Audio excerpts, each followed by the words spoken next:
जाति का 7 दिवस आपको बताए थे और कहा गया था कि 5-5 दिए लगाना शाम के समय पर, बन सके उन दिए को लंबी बाती का। कौन सी बाती का? जम के बोलो जरा। लंबी बाती का। आपको पहले भी कथा में कहा, लंबी बाती का जो दिया होता है, लंबी बाती का जो दीप होता है, वो दीप हमारे जीवन में वंश की भी वृद्धि करता है। इसलिए हमारे यहाँ पितरों का दिया, देवी जी का दिया, नवरात्रे का दीप, ये सब लंबी बाती के लगते हैं। तो लंबी बाती का जो दीप होता है वो हमारे यहाँ वंश की भी वृद्धि करता है, लक्ष्मी की भी वृद्धि करता है, सुख समृद्धि। और अगर मान लो भूल से हमारा कहीं पैसा अटक गया और वो व्यापारी नहीं दे रहा, तो लंबी बाती का जो दिया होता है वो पैसा भी हमारा वापस लौटा कर लाता है। इसलिए लंबी बाती के दीप का स्मरण करें।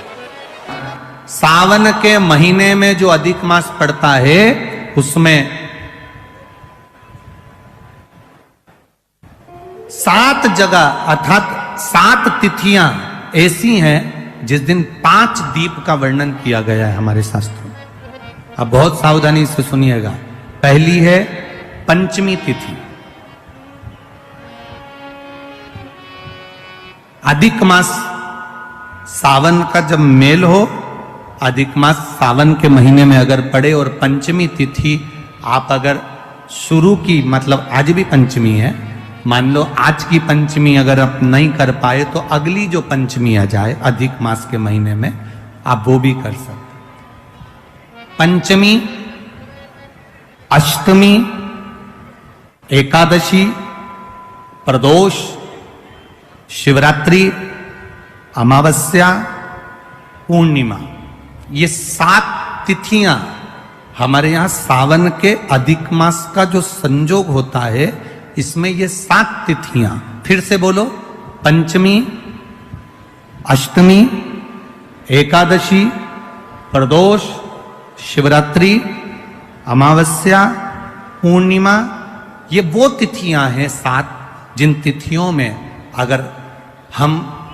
5 दीप घृत के, घी के 5 दिए अगर अपने दरवाजे के बाहर केवल भगवान की भक्ति के लिए, शिव तत्व की प्राप्ति के लिए, वैसे तो दीप लगाना चाहिए, तुलसी के क्यारे के पास लगा दो, मंदिर में लगा दो, या शिवालय पर लगा दो, या देवालय पर लगा दो।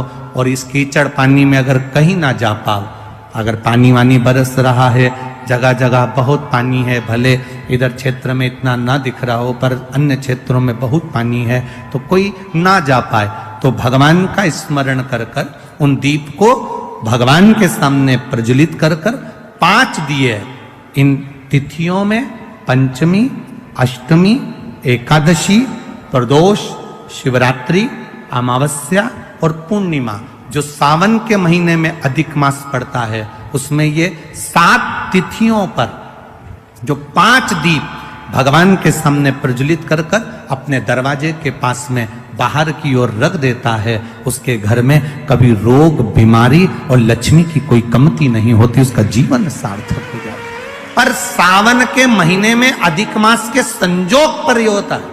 बाकी के समय पर अधिक मास कोई से भी अगर महीने में आ गया, आषाढ़ का आ गया, या कोई महीने में कार्तिक का आ गया अधिक मास, या कोई अन्य महीने में आ गया, तो उसका प्रमाण नहीं है महाराज। सावन के महीने में अगर अधिक मास पड़ रहा तो ये 5 तिथियां।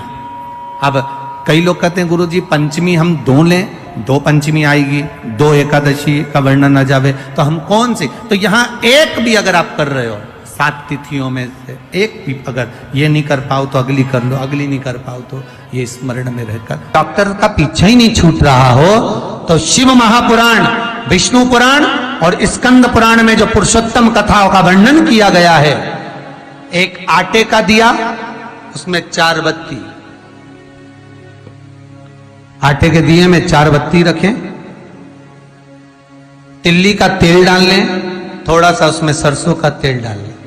महाराज घर के बाहर, अर्थात घर के अंदर के बाहर जो चौखट होती, चौखट से थोड़ा सा बाहर, बिल्कुल चौखट पे नहीं बैठना, थोड़ा सा बाहर, 9वीं तिथि के दिन शाम के 6 से 6:30 के बीच में 21 बार जो व्यक्ति बीमार रहता है उसके सिर से नीचे की ओर श्री नरसिंह भगवान का स्मरण कर कर जिस अधिक मास में जिस तिथि को उतारा कर रहे हो उस तिथि का नाम लेकर, उस अश्विन अधिक मास का नाम लेकर, जो व्यक्ति का उतारा कर रहे हो उसका नाम और गोत्र लेकर 21 बार जो उतार कर उस दिए को घर के ही चौखट पर रख देता है, उस व्यक्ति की बीमारी छूट जाती है महाराज। वो रोगीला नहीं रहता, रोग से ग्रस्त नहीं रहता, दवाई गोली उसकी छूटती है।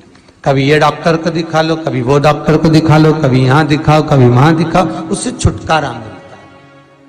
श्री शिवाय नमस्तुभ्यम दोस्तों, हर हर महादेव। ये नाग पंचमी का विशेष उपाय है।